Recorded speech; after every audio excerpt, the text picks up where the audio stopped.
नमस्कार, मैं मंगला नायक और आप देख रहे हैं वीकेंड न्यूज़। आप सबको पता है कि शिक्षा जगत से खबर हम लोग हर तरीके की आप तक पेश करते हैं। जहाँ लड़कियों की बात आती है तो पिछले कई वीडियो में हमने ये दिखाया है कि वास्तव में कक्षा 10 और 12 का जो परिणाम आया है, एक विचारणीय विषय है। राजस्थान ही नहीं बल्कि पड़ोसी राज्य हरियाणा के अंदर भी एक बच्ची का नीट का जो रिजल्ट आया था उसमें से 720 में से 720 अंक प्राप्त किए थे। हाल ही के अंदर ये राजस्थान के अंदर एक अकेडमी ऐसी भी है जहाँ से भी एक विद्यार्थी, एक होनहार प्रतिभा थी जिसका भी 720 में से 720 अंक ला करके उन्होंने पूरे भारत के अंदर नाम रोशन किया है। लड़कियां किसी से कम नहीं है, ये हमने बार बार वीडियो के माध्यम से लोगों को बताया है। ऐसे ही एक प्रतिभा से मैं बात कराने आपसे जा रहा हूँ जो इस समय मैं नोहर में मौजूद हूँ। तो डॉक्टर शशि धनखड़ एक सबसे कम उम्र की गायनोलॉजिस्ट डॉक्टर है जो इस समय मेरे साथ है, जो बात करेगी और नीट की प्रिपरेशन करने वाले उन लड़कियों को एक मोटिवेशनल के तौर पे अपना मार्गदर्शन तय करेगी जिससे उनका भविष्य है वो थोड़ा और निखर जाए। मैडम, सबसे पहले तो हमारे चैनल में बहुत बहुत स्वागत और अभिनंदन। धन्यवाद। उन बेटियों को क्या कहना चाहेंगे, क्योंकि न्यूज़ के माध्यम से आप सुनते हैं जो नीट के अंदर क्वालिफाई नहीं कर पाती। हाल ही के अंदर हमारे राजस्थान के अंदर एक सुप्रसिद्ध शिक्षा नगरी या कोटा, जहाँ से सबसे ज़्यादा नीट की प्रिपरेशन की जाती है, वहाँ एक बच्ची ने सुसाइड भी कर लिया। तो उनको आप एज ए लड़की होने के नाते क्या कहना चाहेंगे? सर, मैं एज़ अ लड़की होने के नाते मैं बच्चों को ये बताना चाहती हूँ कि जो प्रिपरेशन का जो फ़ेज़ होता है वो थोड़ा स्ट्रेसफुल होता है, जी जी जी लेकिन उसको स्ट्रेस को मैनेज करना आपको आना चाहिए। जी चाहे वो स्ट्रेस मान लो फैमिली की साइड से है या पढ़ाई का ही ज़्यादा स्ट्रेस लेते हो, लेकिन वो आपको मैनेज करना आना चाहिए। तो इतनी ज़्यादा कोई बड़ी बात नहीं है। आप जितने आपके ऐसे नहीं है कि मेरे को दिन के 14 घंटे पढ़ना है, 16 घंटे पढ़ना है या कई-कई बच्चे की 20 ही घंटे पढ़ना है, ऐसा कुछ नहीं है। जो आपने फर्स्ट अटेम्प्ट में कर दिया था क्या? कर दिया नहीं, नहीं, मेरा सेकंड अटेम्प्ट में हुआ है। था? कितने घंटे पढ़ाई करते थे आप? मेरा जो कोचिंग का पीरियड होता था वो होता था सुबह 6 से 1 बजे तक। उसके अलावा मैं 5 टू 6 आवर्स स्टडी करती थी। तो इसका इतना प्रेशर नहीं लेना है। आप जितने घंटे पढ़ो वो क्वालिटी पीरियड होना चाहिए आपका। उसमें आपको कोई डिस्ट्रैक्शंस नहीं होने चाहिए। ऐसा नहीं कि आप पढ़ रहे हो 8 घंटे लेकिन उसमें बीच-बीच में आप 2 घंटे आप टाइम ले रहे हो, आप रेस्ट पीरियड ले रहे हो। रेस्ट टाइम आप लिए पढ़ाई के हर 30 मिनट के बाद आप लिए 10 मिनट का ब्रेक लेना ज़रूरी है। चीज़ों को जितना आपने पढ़ा है उसको आप रिवाइज़ करो। पढ़ाई कम करो लेकिन क्वालिटी वाली पढ़ाई करो। अगला मेरा एक अहम क्वेश्चन रहेगा। मैंने हाल ही के अंदर कक्षा 12 का जो परिणाम आया था, एक दो बच्चों से पूछा था, तो मैंने इंटरव्यू उनके किया। 95% से अधिक अंक उन्होंने प्राप्त किए। तो उनका एक सपना था कि हम भी एक डॉक्टर बने। तो आपने स्कूली एजुकेशन कहाँ से प्राप्त की है, और अगर बात की जाए नीट की तो वो आपने कहाँ से की है, वो भी बताएं। हाँ जी, मेरी जो स्कूलिंग हुई है वो मेरे गाँव से हुई है, रावलवास खुर्द डिस्ट्रिक्ट हिसार से।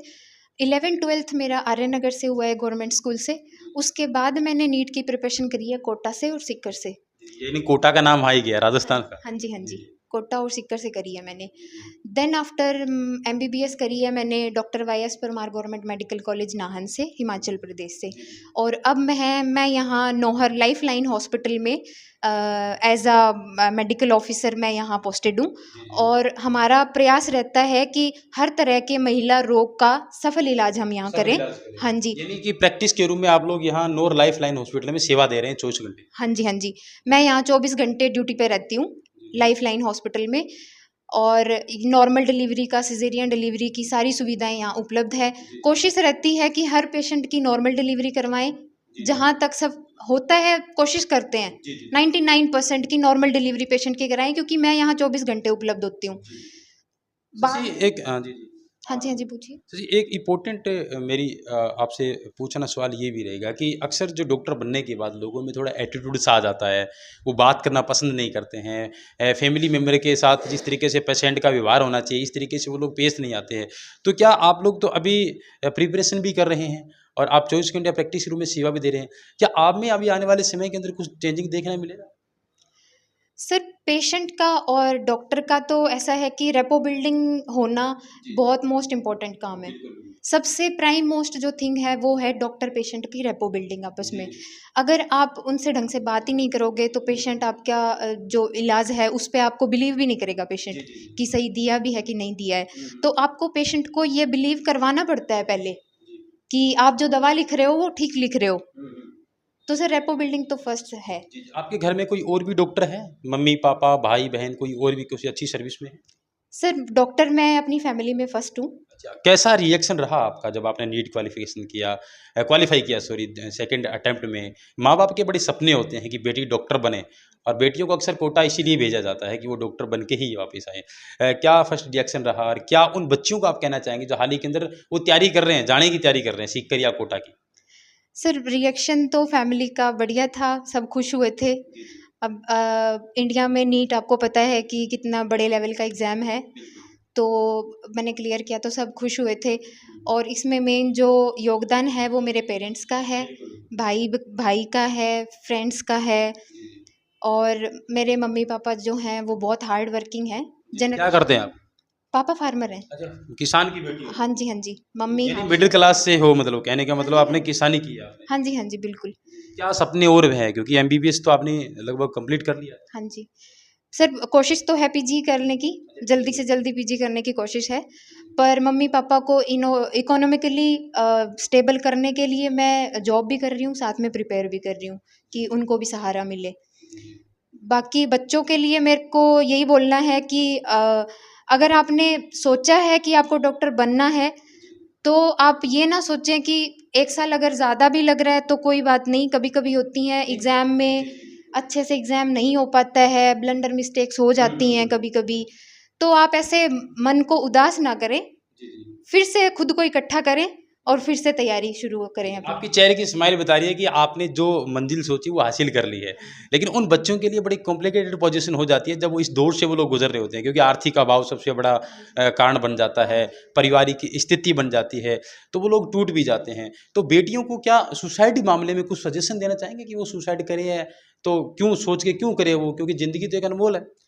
देखो सर सुसाइड तो कोई सॉल्यूशन नहीं है। अगर आपने सपना देखा है डॉक्टर बनने का, तो सपना एक अलग चीज़ है, रियलिटी अलग चीज़ है। अगर आपको वो सच करना है तो आपको मेहनत तो करनी पड़ेगी, आपको वो स्ट्रेस झेलना पड़ेगा। वो उस टाइम में स्ट्रेस होता है, जो मंथली या वीकली आप टेस्ट देते हैं, उनका भी स्ट्रेस रहता है। तो अगर मार्क्स कम ज़्यादा भी आते हैं तो निराश मत होइए, आप तैयारी करते रहें और अगर आपको ऐसा लगता है कि हमसे नहीं हो पा रहा है, तो अपनी और स्ट्रीम चूज़ कर लें, बाकी भी बहुत ऑप्शंस हैं। ऐसा नहीं है जी, जी, बिल्कुल। तो अगर कोई बच्चा अगर जा भी नहीं पाए, कई बार ऐसे हमने उदाहरण भी सुने हैं कि वहाँ कोचिंग लेने में समर्थ नहीं है, घर-घर बैठे-बैठे भी पढ़ाई कर लेते हैं बच्चे। उनको भी कभी सक्सेस मिलती है क्योंकि आपने सुना है कि आपने कोई बैचमेट ऐसा रहा हो कि नहीं भई उन्होंने तो कोचिंग भी जॉइन नहीं की, अच्छी मेहनत की, घर पे भी उनका हो गया? नहीं, नहीं सर, ऐसे हैं, काफ़ी बच्चे हैं, मैंने सुने हैं। आजकल ऑनलाइन क्लासेस चल रही हैं। हमारे टाइम में उस टाइम इतना नहीं होता था ऑनलाइन का, बट अब बच्चे घर बैठ के तैयारी करके भी नीट क्वालीफाई कर रहे हैं।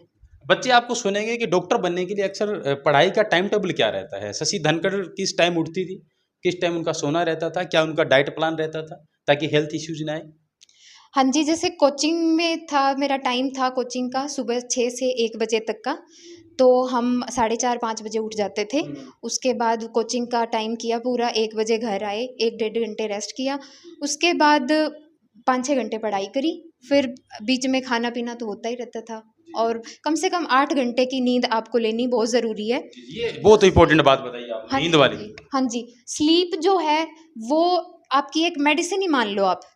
वो आपके लिए मेडिसिन का ही काम करती है। जो हम खाना खाते हैं, उसी के बराबर काम करती है कि आप 8 घंटे की नींद लो।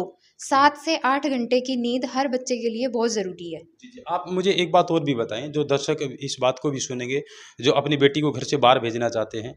पहली बार आपने जब एग्ज़ाम दिया, तो आप लोग रह गए थे, दूसरे अटेम्प्ट में आपने वो मुकाम हासिल किया जो आपको करना चाहिए था। कितने मार्क्स से रह गए थे आप लोग? बताएँ। मैं 12 मार्क्स से रह गई थी। सिर्फ़ 12 नंबर हाँ से? जी। अच्छा, निराशा तो आपको भी हाथ लगी होगी? हाँ जी सर, लगी थी, पर कोई बात नहीं, पता था अगली बार कर लेंगे, तो फिर कर लिया अगली बार।